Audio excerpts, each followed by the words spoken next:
So it's really, really interesting. I don't know if you're picking up on this, but it looks like Scott Boras and Jon Heyman are BFFs. Let's talk about this.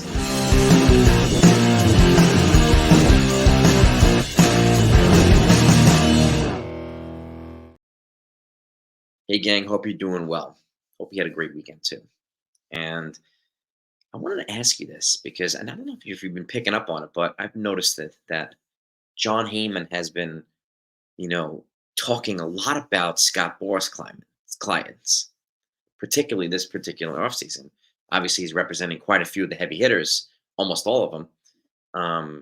And and a lot of them have been loosely or more significantly tied to the Yankees in their own way.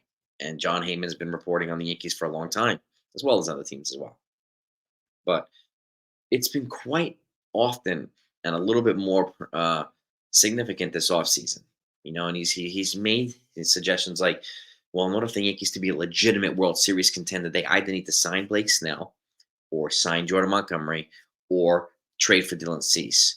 What's the similarity between the three of them? They're all Scott Boras clients. Okay.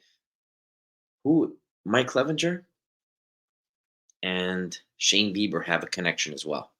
But it's Matt Blake, who happens to be the pitching coach for the Yankees. But they're not Scott Boras clients. Did you know that? They're not. So, and does Jon Heyman really talk about them? No, he does not. Why is that? No idea. And I don't know if you've noticed this. I have. And some other people have noticed it as well. And it's kind of peculiar. And again, we're hearing a lot about this, a lot of stuff right now about the Yankees potentially offering a short-term deal to Blake Snell, and with a higher AAV than expected, potentially about 35 per year or something like that. It was corroborated by several people yesterday. They went from Andy Martino to Chris Kirchner to Mark Feinzan. And the initial reporting was Bob Cunningham. So Bob Nightingale, excuse me. And it's been corroborated by several other people. But that could also be smoke being handed to them by Scott Boras. We don't know.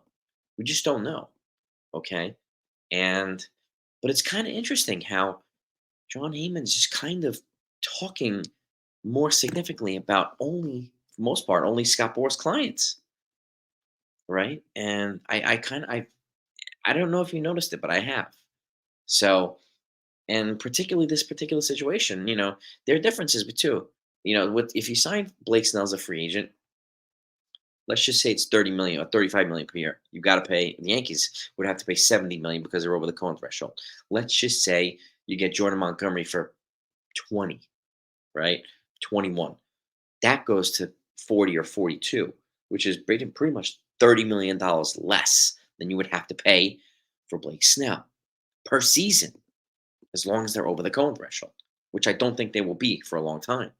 And the other additional piece to this is that Jordan Montgomery is not tied to draft picks. He doesn't. You will not have to forfeit your second round pick and your fifth round pick, or have to forfeit $1 million in international money. Why? Because he was traded at the deadline, so he's not eligible for a qualifying offer. Blake Snell is. He's tied to a QO. So is Cody Bellinger. So is Matt Chapman. Right. So was Josh Hader.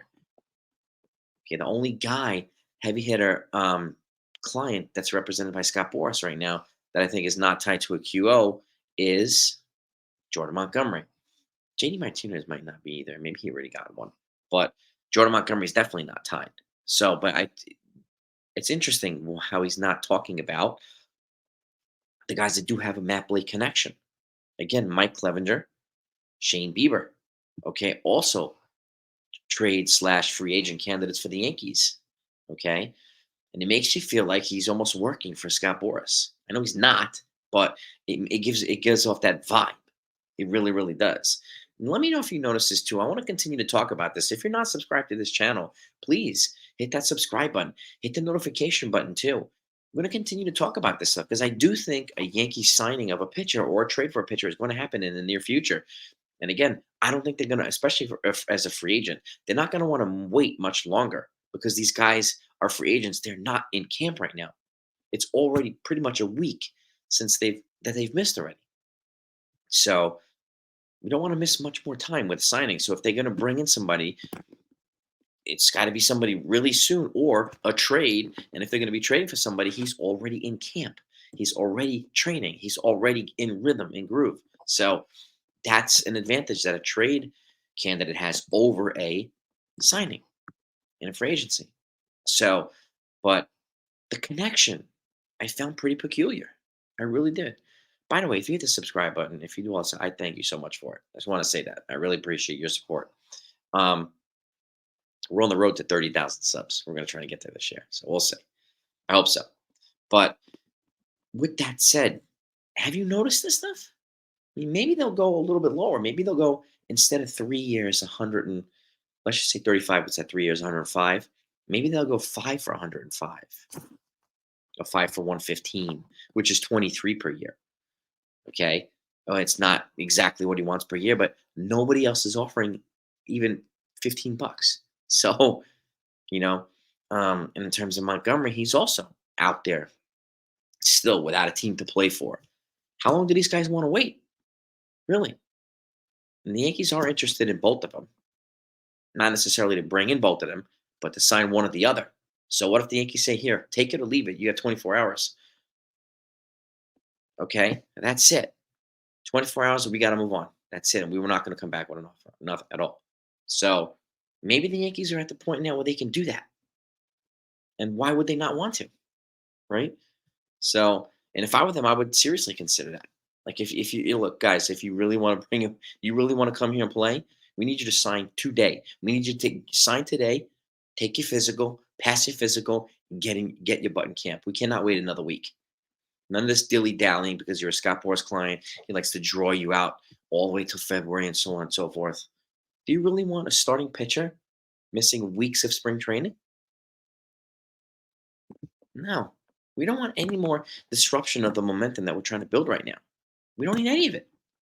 So we need these guys to be healthy and ready to go. We don't want an injured Blake Snell or an injured Jordan Montgomery. Okay. And we definitely don't want an injured Blake Snell having to give up our second round pick and our fifth round pick and $1 million in international money, too, especially when they're tied already to the top international free agent next year and potentially the year after that. Okay. Last thing you want to do is be forfeiting all this stuff. Okay, and you want to continue to draft the way you've been drafting. I mean, you've had great drafts over almost the last decade now. You've gotten a lot of players now. Now you're a top 7 farm in all of baseball, and you haven't been that in a long time. So keep building on that, please. But back to the initial subject, I want to know what your thoughts are. Do you notice the connection between Jon Heyman and Scott Boras? Is it a little fishy to you? I find it really interesting, and I'm really curious to know why he talks so much more about Scott Boras clients, and he particularly as it pertains to the Yankees than anybody else. Anybody? Let's talk about this, okay? Next time we go live, I want to hear your thoughts as well, because I mean, this is definitely noticeable. And now that we're in spring training, now that the full team is here, you can definitely tell. And Cashman's already made it clear that that they're looking to add another starting pitcher. Okay, but he's not going to be a moron about it, and especially now what he's and those guys have already done this offseason, what they've already added here. So, and I would imagine all hands are on deck, but all smart hands are going to be on deck. They're going to be collectively intelligent about this whole thing, as they should be. Let's talk about this one. Okay, have a great day. Have a great week. If anything else pops up, you're going to get it here. Peace.